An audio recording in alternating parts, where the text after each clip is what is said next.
I'm going to show you a full day of eating for a 3-hour enduro so you can go and kick some ass. First thing we want to do is make sure we're fueling ourselves properly in the morning so that we've got enough fuel to be able to last through the day. We're going to start off with two main components. We're going to have protein and complex carbs. So let's start off with a good protein source. So we've got a few different options here that we've got from the supermarket. So first option is easy option, no prep, is we can go with tins of tuna. So a couple of tins of tuna in the morning for our protein section of breakfast. We want to be having our breakfast roughly 3 to 4 hours before we go on ride, because as you can see, like, this is actual real food that our body's going to have to break down and digest. So we've got tuna. We've got another easy option, which is a protein bar. So if you have a look at this one here, and we have a look at the label on the back, it's got about 20 grams of protein in it, which is great. The other option we've got is a steak. So steak can be a little bit hard to stomach for breakfast. Don't worry about buying into having cereal for breakfast or having to have, Wheaties or Milo. This is the stuff that's actually going to build champions. So you can have a piece of steak if you've got a fry pan or something set up there at the track to be able to cook. We want to go for leaner cuts of meat, so you can use like a rump steak and just cut the fat off the outside, so we've got mostly protein. These are really, really cool. So these are pre-cooked, pre-marinated chicken breasts that you can buy, ready to go on the go. So if you don't like prepping and mucking around on the morning of race day, you can grab one of these, you can open it up, and then you can start getting your source of protein in. The other thing that we have, if you like to cook up at the track, you can use shortcut bacon. Shortcut bacon generally is a little bit higher in fat than, say, our rump steak that we've got here. What we can do is just trim the fat off from around the outside, so we've got mostly meat. But again, another breakfast-friendly option that you can use for race day if you've got access to a fry pan. So that's another option. Chicken schnitzels. These ones here are actually not the best, but I just wanted to get them so you guys have got an example. If you get a chicken breast the day before, cut it up into slices and put some breadcrumbs on it yourself. Another great source of protein. These ones here from the supermarket are full of a whole heap of crap that we want to try not to get in. So if you can cook them at home, that's great. Other option that we have is if you want to use a drink to get your protein in, you can use a casein protein. Very important that we use a casein protein because it's slowly digested by the body. We're trying to avoid whey protein, which is rapidly digested by the body. Again, this is 3 to 4 hours before your first race. So we're putting stuff in that's going to be released and broken down slowly, not stuff that's going to be broken down super quick. If we jump over to our carbohydrate side now for breakfast, again, 3 to 4 hours before you go on ride, we've got a few different options. If you want to whip up some rice and boil some rice at the track, you can do that. If you want to boil it the night before and put it in a container and eat it on race day, that's awesome. So we can have a serving of that. These are microwave white rice containers that you can stick in the microwave. So if you've got access to a microwave while you're at the track, or you've got a base station or a nice setup at the track, these can be a great and easy option. Otherwise, warm it up, heat it up before you go to the track, and then eat it then. Another option we've got here is we can use like pumpkin, or we can use rice salads. These are really good because there's no prep. You can literally just buy one of these from the supermarket, take the seal off, and it's ready to rock and roll. Last option, or another option that we have, is quick protein oats. These are quite a good option because they actually combine the protein and the casein protein and the oats, which are the carbohydrate, together in one meal. So you can get both of these together at once. The downfall to this is you will need to be able to microwave it, or at least get access to some boiling water to be able to mix it up. But that's another great easy option. You can just grab this, stick it in your gear bag and put it in the back of the car. Even put some boiling water in a little thermo flask and bring it with you, and then you're ready to go for your breakfast. Next thing we want to do is we want to sort out our pre-race meal, which is roughly 30 minutes before we go on race. So we want to get between 30 to 45 grams of simple carbohydrates in half an hour before we go on ride. So we've got a few different options here that we can use. One option here is we've got a carbohydrate supplement. This one's quite strong, so it's about 40 grams of carbs per scoop, so you can get that and mix that up with water. They can be quite sweet though. Other easy option we've got is Powerade. Powerade has about 35 grams of carbs in it, so you'd have to drink the whole 600ml bottle half an hour before you go on ride. So if it is a hot day and you're sweating a lot, these might be great options. If it's quite cold and you're not sweating a lot, putting in half a litre of fluid before you started sweating, you're probably going to be going to the toilet a fair bit or feel like pissing your pants in that first hour of the enduro. Other thing that you can use, again, another one is like fruit juice. So you can use like an apple juice. When we go to looking at actual foods or something that's a bit more solid, we can use like carb gels. So these are Winners carb gels. They got about 30 grams of carbs in them for one serving. So you could have one of these, say, half an hour before. That alleviates our problem with having, too much liquid going in before we go on race. Otherwise, the other option, great option, is fruit. We've got two different types of like fruits here. So we've got, like, say, grapes, for example. They're very water-based. Okay, when you eat them, they're mostly full of water. So they can be a great option and a bit lighter on the stomach and easier to digest.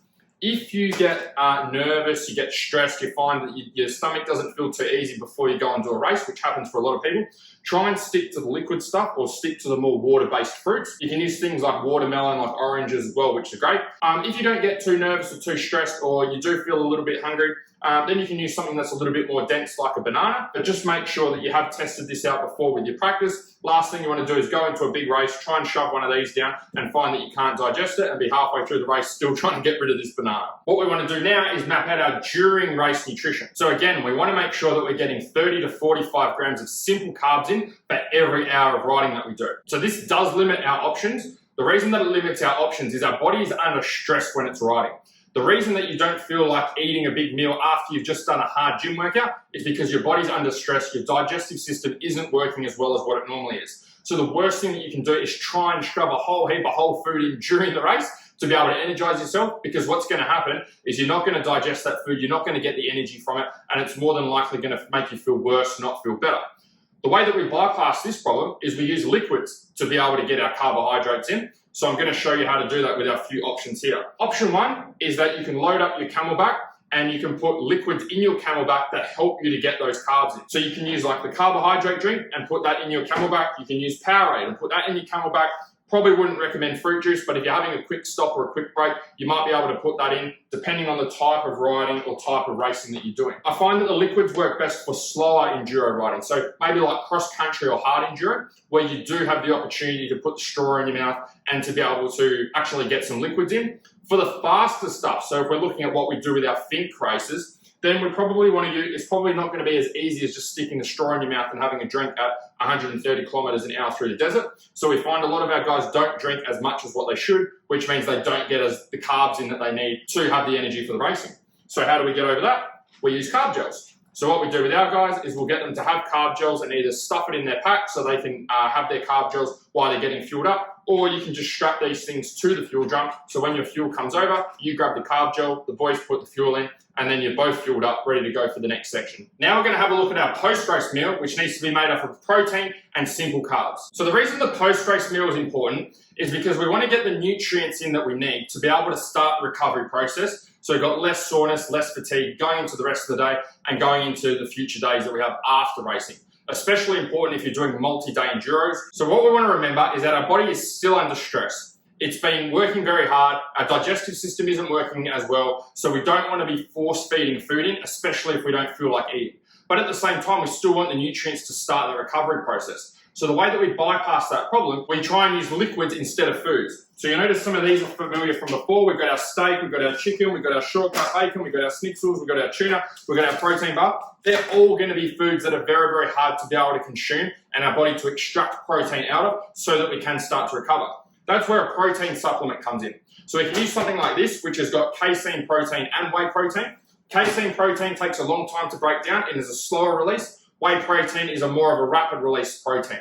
So when we've just finished our race, our body's under stress, it's starving for nutrients. So we want to make sure that we get some whey protein in to be able to start that recovery process. So a protein shake or protein powder is a great way to start that. We want to combine that with some simple carbs. Simple carbs are going to help the protein get to your muscles to be able to repair themselves, and they're also going to help to replace some of the carbohydrates that we burnt through over those 3 hours of racing. So things that we can use our carb powder again, we can have some fruit juice, we can use our gels, we can use our Powerade, we can nibble on some grapes while we're packing up and loading up the car, or if your stomach's up to it, you can get something a little bit more solid in, like a banana. Now we're going to have a look at our post-race dinner. The reason our post-race dinner is important is because when you've been racing, your body has burning a heap of energy and a heap of calories. So what we want to do is try and replace as many of those calories as we possibly can so that our body can recover from the stress that we just put it under. So there's a few components that we need. We need a source of protein, a source of complex carbs, and the thing that we haven't talked about today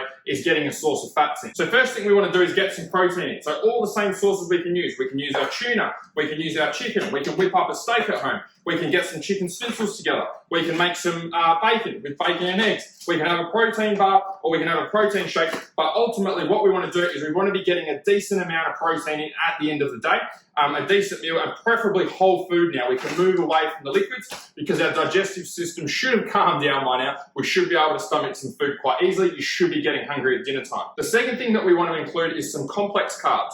So again, we can use our rice in our little microwave containers. We can boil up some rice. We can use our pre-made salad. So if you're traveling back from the track and you know that you're a few hours away from home, or you know you're getting a bit lazy at the end of the day when racing's all over, you're tired, you've got to get home and unload the trailer and wash all the gear and all the rest of it, then these can be a great option because you can have that easily.